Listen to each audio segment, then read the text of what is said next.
Have you ever felt your heart sink when someone humiliated you in front of a crowd? What if I told you there's a way to turn that moment of pain into one of power?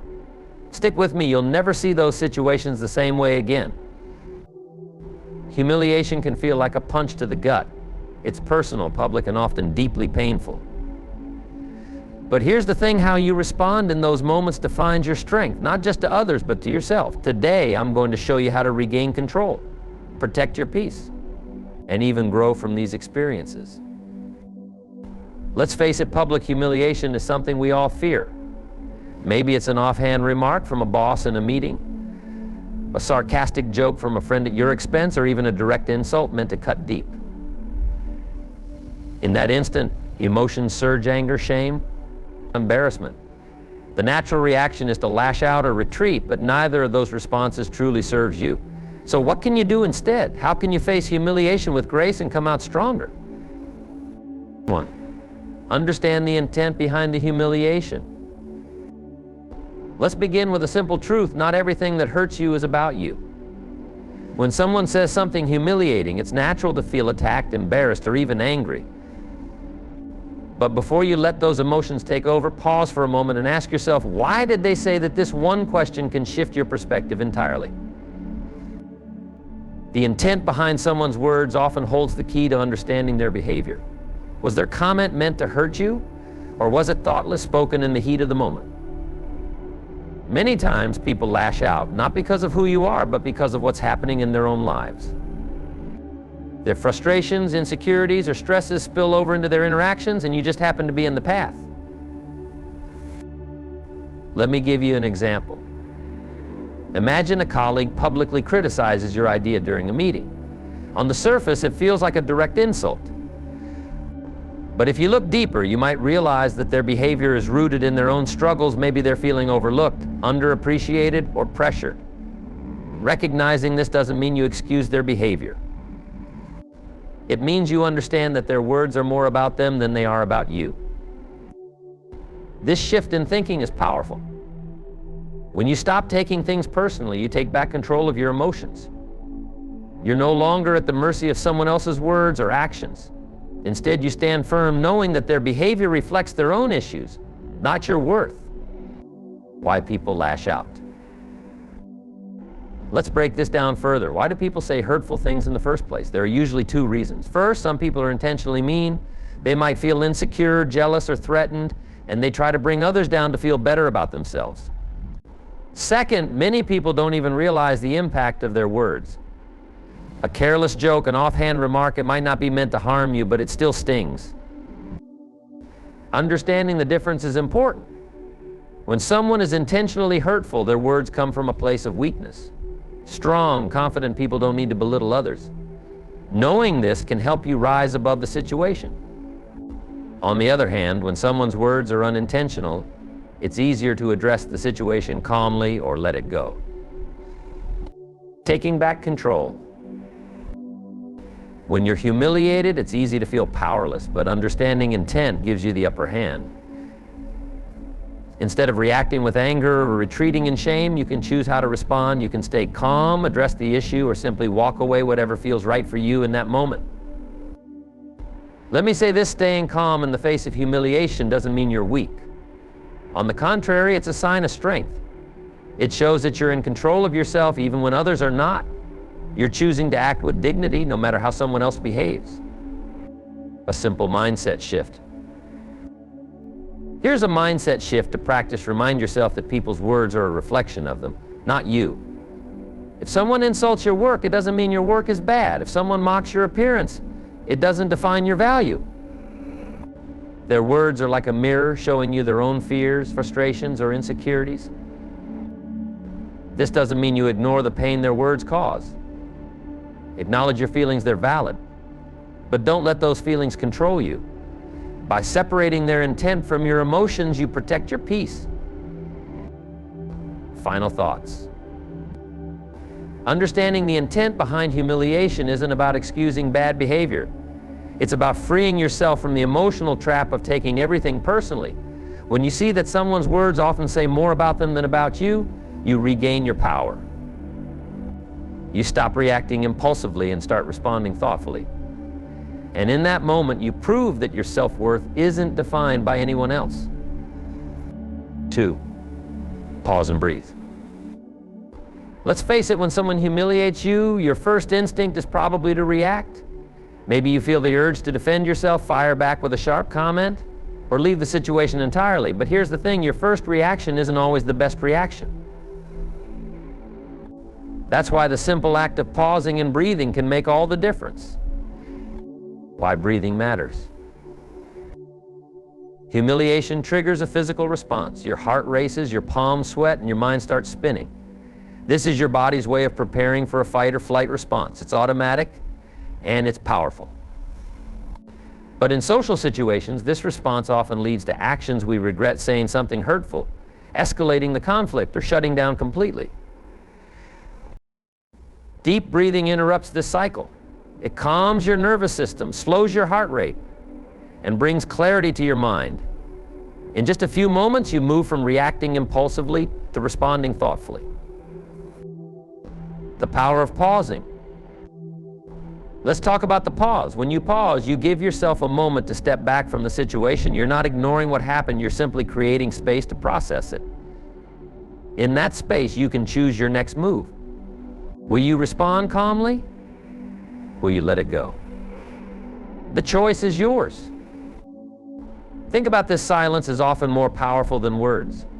When someone humiliates you, they expect a reaction. They want to see you flustered, angry, or hurt, but when you pause and stay silent, you send a different message. You show that you're not rattled, you're in control. And that kind of composure speaks louder than anything you could say. How to practice breathing. Breathing sounds simple, but in the heat of the moment, it can be hard to remember. Here's how you can make it a habit. 1, deep inhale, breathe in deeply through your nose for a count of 4. Fill your lungs completely. 2, hold your breath for a count of 4. This gives your mind a moment to catch up. 3, slow exhale, breathe out slowly through your mouth for a count of 6. Let the tension leave your body. 4, repeat, do this a few times until you feel calm and centered. This simple technique doesn't take long, but its impact is profound. It helps you stay grounded, even in the most challenging situations. The gift of silence. Sometimes the best response to humiliation is no response at all. Silence isn't weakness, it's wisdom. It gives you time to think, and it shows others that you're not easily shaken. In fact, silence often says more than words ever could. It shows that you value your peace more than their provocation. Pausing and breathing might seem like small actions, but they hold incredible power. They give you control over your emotions and your actions. They help you respond with grace, even when others expect you to crumble. So the next time you find yourself in a moment of humiliation, remember this: take a breath, pause, and let your composure speak for itself. You'll find that in those moments of stillness, you're at your strongest. 3, choose dignity over retaliation. When someone humiliates you, the temptation to retaliate can be overwhelming. You might want to fire back with a sharp comment, call them out, or show them that you're not to be messed with. In the moment, it feels like getting even will make you feel better. But let me ask you this: how often has retaliation truly solved a problem or left you feeling proud of your response? More often than not, it leaves a bitter aftertaste, adding more chaos to an already difficult situation. Retaliation at its core is reactive. It comes from a place of hurt, anger, and pride. And while those emotions are valid, letting them dictate your actions often leads to regret. On the other hand, choosing dignity allows you to respond in a way that aligns with your values and preserves your peace of mind. Dignity isn't about ignoring what happened or pretending it didn't hurt. It's about rising above the situation and refusing to let someone else's actions define your behavior. What does choosing dignity look like? Choosing dignity doesn't mean staying silent in every situation. It means responding thoughtfully rather than impulsively. Sometimes that might involve calmly addressing the issue. Other times it might mean walking away without a word. Either way, the goal is to stay true to yourself and not get dragged into unnecessary conflict. For example, let's say someone criticizes you harshly in front of others. A dignified response could be as simple as saying, "I appreciate your feedback, but I'd like to discuss this privately, or I think we see this differently, and I'm open to having a conversation later." These kinds of responses are calm, composed, and non-confrontational. They show that you're willing to engage, but on your terms, not theirs. The power of composure. Composure is one of the most underrated forms of strength. When you maintain your calm in the face of humiliation, you send a clear message you're in control of yourself, and you won't be pulled into unnecessary drama. This not only disarms the other person, but also earns you respect from those around you. Think about it. When was the last time you admired someone who lost their temper or reacted impulsively? Probably never. But you've likely admired someone who remained calm and composed in a challenging situation.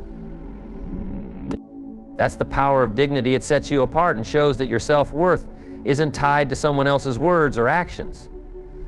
Why retaliation doesn't work? Let's talk about why retaliation often backfires. First, it escalates the situation. When you respond to anger with more anger, it creates a cycle of negativity that's hard to break. What started as a single comment can quickly spiral into a full-blown argument, leaving both parties feeling worse than before. Second, retaliation gives the other person power over you. By reacting to their provocation, you're letting them dictate your behavior. You're allowing their actions to control your emotions, which only reinforces their sense of power. Choosing dignity, on the other hand, puts the power back in your hands. It shows that you're not easily rattled and that you value your peace more than winning a fleeting argument. A practical approach. So how do you choose dignity in the heat of the moment? Start by taking a deep breath and grounding yourself. Remind yourself that your response is a reflection of your character, not theirs. Ask yourself, will this matter a week from now? A month from now? Often the answer is no, which makes it easier to let go of the urge to retaliate. If a response is necessary, keep it short and neutral. Avoid sarcasm, insults, or anything that could escalate the situation. Instead, focus on setting boundaries or redirecting the conversation. And if you feel too emotional to respond in the moment, it's perfectly okay to walk away and address the issue later when you're calmer. The bigger picture. Choosing dignity isn't just about handling one difficult moment, it's about building a habit of responding to challenges with grace. Over time, this habit becomes a part of who you are. It strengthens your character, enhances your relationships, and gives you a sense of inner peace that no one can take away. Remember, you can't control how others treat you, but you can always control how you respond. And when you choose dignity over retaliation, you're not just protecting your peace, you're setting an example for those around you. You're showing them what true strength looks like. 4, lean on empathy. Empathy might not be the first thing that comes to mind when someone humiliates you. After all, why should you try to understand someone who's hurt you? But here's the thing, empathy isn't about excusing bad behavior or letting someone off the hook. It's about staying grounded in your own values and refusing to let someone else's negativity pull you down. Empathy is a powerful tool because it shifts your perspective. Instead of focusing solely on how the other person's actions affected you, it encourages you to consider what might have driven them to act the way they did. This doesn't mean their behavior was acceptable, it simply means you're choosing to see the bigger picture. Why empathy matters. When someone humiliates you, it's easy to assume they're doing it out of malice, but more often than not, their actions stem from their own struggles. Maybe they're dealing with stress, insecurity, or a difficult situation at home. Maybe they feel threatened by you or are trying to mask their own shortcomings. Understanding this doesn't make their actions right, but it helps you take things less personally. Empathy also helps you respond in a way that aligns with your values. Instead of reacting with anger or frustration, you can approach the situation with a sense of calm and understanding. This not only diffuses tension, but also allows you to maintain your integrity. Putting empathy into practice. How do you practice empathy in the moment? Start by asking yourself a simple question: what might this person be going through right now? Even if you don't know the answer, the act of considering their perspective can soften your reaction. For example, imagine a friend makes a hurtful comment in front of others. Instead of immediately getting defensive, you might pause and think about what they've been dealing with lately. Are they under a lot of stress? Have they been feeling left out or undervalued? Recognizing these possibilities doesn't mean you tolerate their behavior, but it helps you approach the situation with compassion. Empathy and boundaries. Empathy doesn't mean you let people walk all over you. It's possible to be understanding while still setting clear boundaries. For instance, you might say, I understand that you're upset, but I don't appreciate being spoken to that way. This approach acknowledges their feelings while also standing up for yourself. The ripple effect. When you respond to humiliation with empathy, it often has a ripple effect. Your calm and understanding demeanor can diffuse the other person's anger or frustration, making it easier to resolve the situation. Even if they don't apologize, your response sets a tone of respect and maturity that others are likely to notice. Empathy isn't about letting people off the hook, it's about staying true to your own values. It helps you rise above the negativity and respond in a way that reflects your inner strength. So the next time someone humiliates you, lean on empathy. Use it to understand their perspective, maintain your composure, and protect your peace. In doing so, you'll find that empathy isn't just a gift you give to others, it's a gift you give to yourself. 5. Shift your perspective. Humiliation is one of those experiences that feels deeply personal, almost as if it's a direct attack on your self-worth. But what if you looked at it differently? What if, instead of seeing it as an insult or a setback, you viewed it as a test of your character, your resilience, and your ability to remain steady in the face of adversity? Life is full of tests, whether we like it or not. These challenges don't come to break us, but to reveal what we're made of. Think about this: every time you face humiliation with grace, you prove to yourself that you're stronger than the situation. It's not about proving something to others, it's about demonstrating to yourself that your peace and confidence are not tied to anyone else's opinion. Humiliation is a mirror. Humiliation often acts as a mirror, showing us areas where we might feel insecure or overly dependent on external validation. When someone's words sting, it's worth asking why. Is it because there's a part of you that believes what they're saying? Or is it because you're too invested in what others think of you? This isn't about blaming yourself, it's about understanding yourself. Once you recognize what triggers your feelings of humiliation, you can start to address those areas. You can begin to build a stronger foundation of self-worth, one that isn't easily shaken by external events. Building resilience through experience. Resilience isn't something you're born with, it's something you develop over time. And like any skill, it requires practice. Every time you handle humiliation with grace, you're building that muscle. You're teaching yourself that you can stay calm, composed, and in control no matter what's happening around you. Think of it like training for a marathon. The first time you run a mile, it feels exhausting, but with practice, your endurance improves. The same goes for handling difficult situations. The more you face them with a steady mindset, the easier it becomes to navigate them in the future. Separating the event from your identity. One of the most important shifts you can make is to separate what happens to you from who you are. Humiliation is an event, it's something that happens in a moment. It doesn't define you unless you let it. The words or actions of others don't determine your worth, they're simply a reflection of their state of mind, not yours. When you internalize this perspective, you free yourself from the weight of other people's opinions. You realize that their words only have power if you give it to them. And why would you hand over that power? It's yours to keep. The long-term payoff.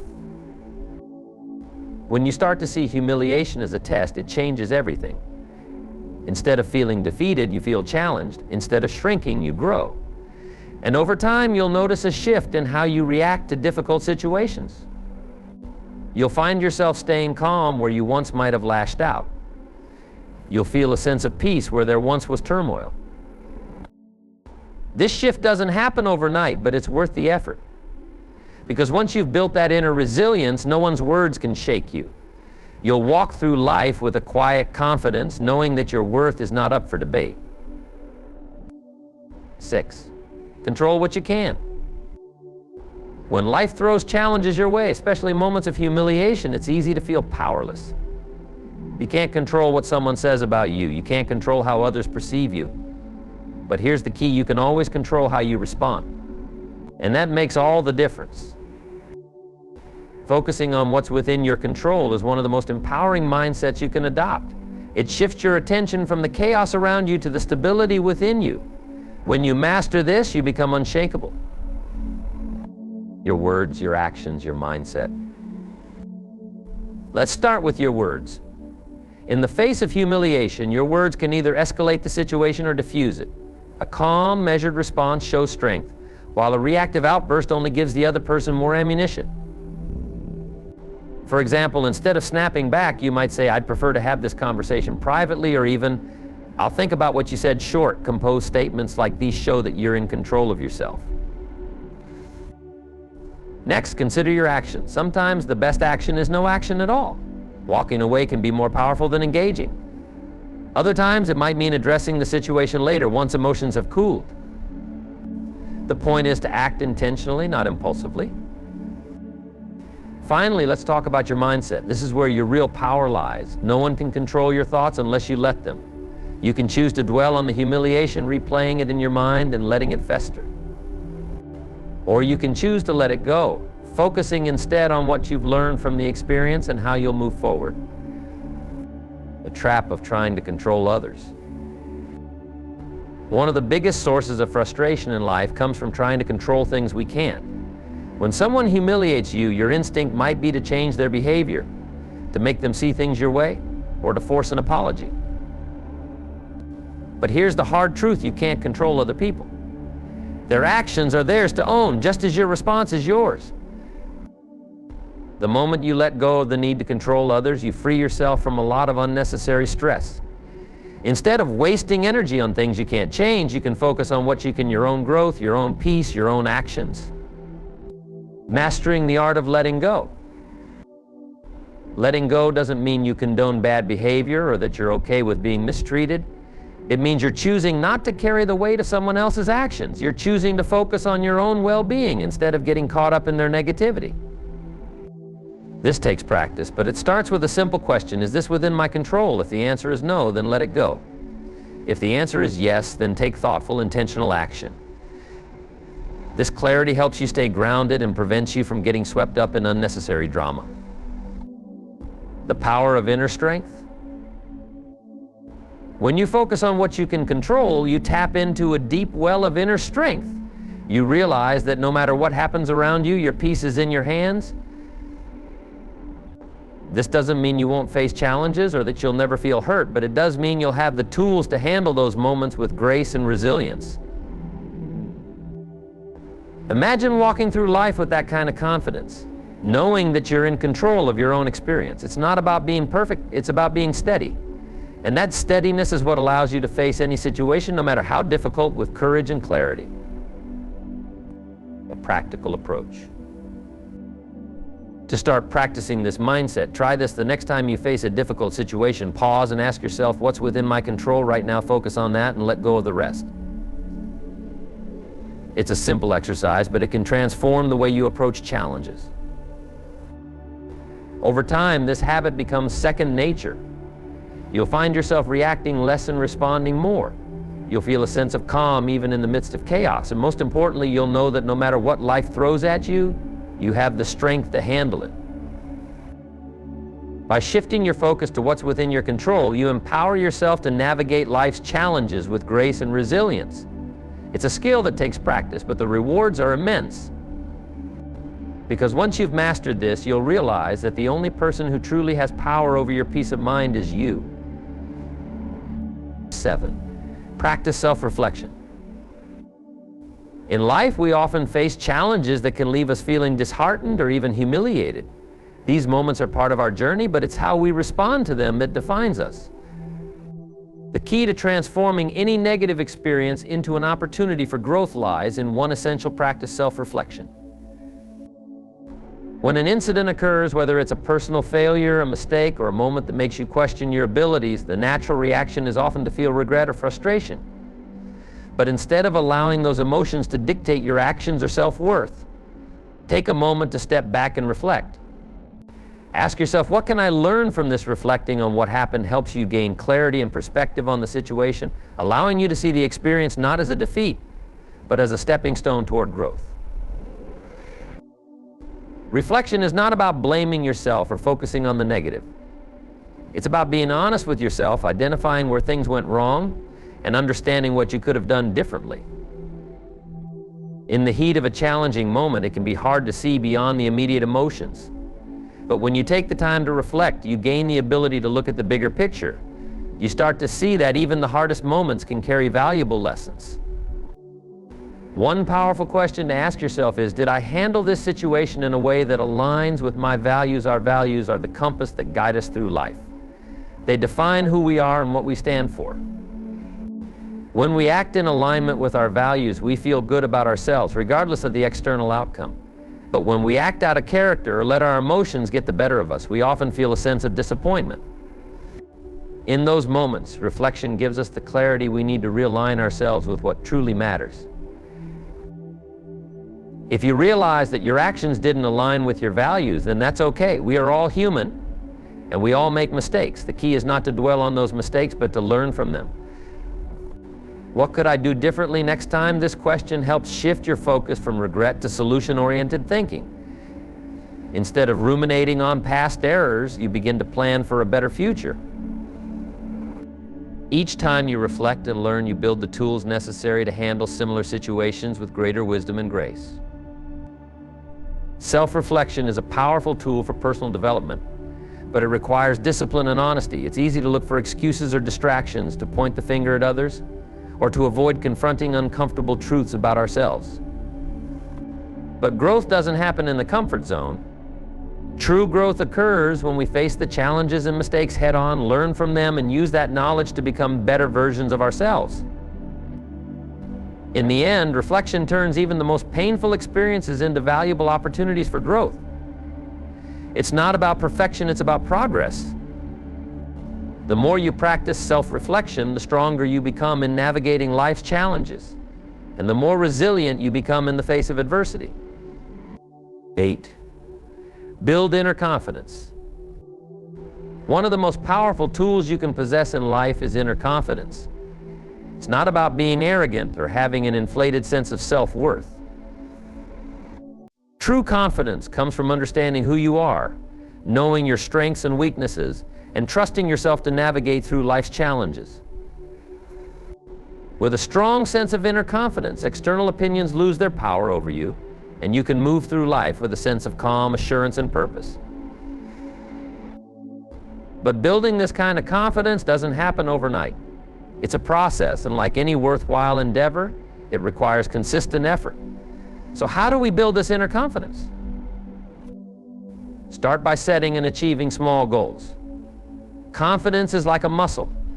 The more you use it, the stronger it becomes. Each time you set a goal, no matter how small, and achieve it, you reinforce the belief in your own abilities.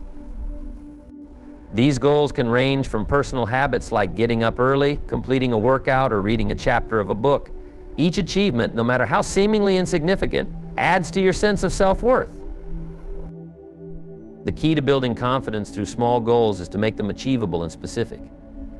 Instead of vague objectives like be more confident, focus on concrete actions like speak up in the next meeting or take 30 minutes today to work on a skill I want to improve. When you achieve these small goals, you will feel a sense of accomplishment that boosts your confidence and reinforces the idea that you are capable of succeeding. Another powerful way to build confidence is by surrounding yourself with supportive people. The people you associate with have a profound impact on your mindset and self-esteem. If you are constantly surrounded by negativity, self-doubt, or critical voices, it's difficult to build the inner confidence you need to succeed. On the other hand, being around people who believe in you, encourage you, and support your growth will help you foster a sense of belief in yourself. It's important to remember that building confidence is not about waiting for the right moment or the perfect circumstances. Confidence is built through action, and action often requires stepping outside of your comfort zone. There will be times when you feel unsure or anxious about taking that first step, but it's in those moments that you build confidence the most. Each time you face fear and take action anyway, you prove to yourself that you are capable, strong, and worthy of success. Also, take time to regularly remind yourself of your strengths. This might feel unnatural at first, especially if you're prone to self-criticism, but it's crucial for developing inner confidence. Every day, take a few moments to reflect on what you've accomplished and the skills you possess. This habit of acknowledgement helps shift your focus from what you lack to what you already have. Inner confidence also comes from accepting yourself as you are. It's easy to compare ourselves to others and feel like we fall short. But true confidence comes from recognizing and embracing your unique qualities. You don't need to be someone else to succeed in life. The more you appreciate your individuality, the more confident you become in your own abilities. As you build inner confidence, you'll begin to notice a shift in how you interact with the world around you. You won't be as affected by criticism, setbacks, or failures because you'll have a strong, unwavering belief in your own worth. Your sense of self will not be dependent on external validation, but rather on your own internal foundation.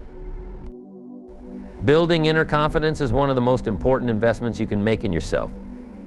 It gives you the strength to face challenges, pursue your goals, and live life on your own terms. Start by setting small, achievable goals, surrounding yourself with positive influences, and consistently reminding yourself of your strengths. The more you nurture your inner confidence, the more unstoppable you become in the pursuit of your dreams. 9. Forgive and let go.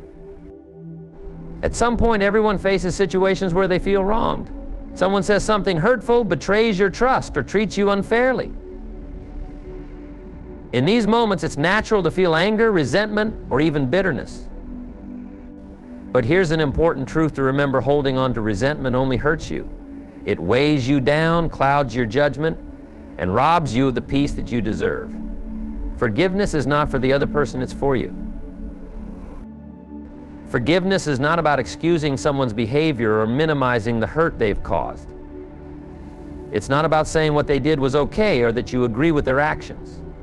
Forgiveness is about letting go of the emotional weight that comes with holding on to anger. It's about freeing yourself from the grip of negative emotions and choosing to take back control of your own life. When you hold on to resentment, it keeps you tethered to the past, and in doing so, it keeps you from fully experiencing the present moment. You see, forgiveness is not an act of kindness toward the person who wronged you, it's an act of kindness toward yourself. When you hold on to anger and resentment, it's like carrying around a heavy backpack full of rocks. Each negative emotion you hold on to adds another rock to that pack. Eventually, the weight becomes unbearable, and it affects every part of your life, your health, your relationships, your happiness. But when you choose to forgive, it's like putting down that backpack. It's freeing, it's liberating, it's the first step toward reclaiming your peace. Now, I know it's not easy. In fact, it can be one of the hardest things you ever do. The pain can run deep, and the scars may seem impossible to erase. But here's the thing: forgiving doesn't mean forgetting, and it certainly doesn't mean that the wrong was righted. What forgiveness does is allow you to break free from the emotional chains that bind you. It allows you to stop reliving the past and start moving forward. Think of forgiveness as a gift you give yourself. It's not about saying the other person was right or justifying their actions. It's about deciding that you won't let their behavior define your life. It's about freeing yourself from the hold that anger and bitterness have on your heart. And when you do that, you begin to feel lighter, more peaceful, and more in control of your own emotional state. There is a profound power in releasing negative emotions. When you forgive, you stop allowing the actions of others to dictate how you feel and how you react. You take control of your own emotions and start to heal. You start to understand that forgiveness is not a one-time event, but an ongoing process, a choice that you make over and over again until the burden is lifted. One of the greatest benefits of forgiveness is that it brings peace. The peace that comes from letting go of resentment, from no longer carrying the weight of anger. And when you find peace, you also find freedom, the freedom to live your life on your own terms without being controlled by past hurts. Forgiveness is a reclaiming of your peace, a declaration that you are no longer willing to let someone else's actions keep you from moving forward. In the end, forgiveness is a powerful act of self-liberation. It's the act of choosing peace over pain, freedom over bitterness, and love over anger. It's not easy, but it's worth it. And when you practice forgiveness, not just once but repeatedly, you will find that it becomes easier, and the emotional burden will start to lighten. So choose to forgive, let go, and free yourself from the weight of the past. In doing so, you reclaim your peace and your power. 10. Use the experience to help others. Every challenge we face, every setback we encounter can serve a higher purpose if we allow it.